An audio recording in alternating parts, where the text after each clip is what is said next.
যদি দুঃখ, ব্যথা, যন্ত্রণা, কষ্ট, বেদনা এইগুলো আপনার জীবনে না থাকতো তাহলে কি হতো? তাহলে আপনার জীবনের সুখটাও একদিন একঘেয়েমি হয়ে যেত।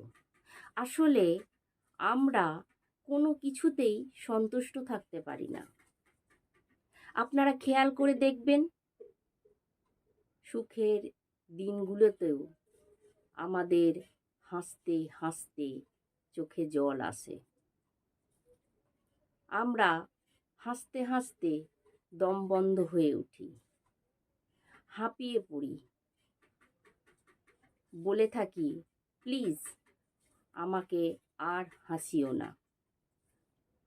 তাই জীবনের প্রতিটি মুহূর্তে সুখ দুঃখ যেটাই আসুক না কেন, আমাদের সেটা গ্রহণ করে বেঁচে থাকতে হবে।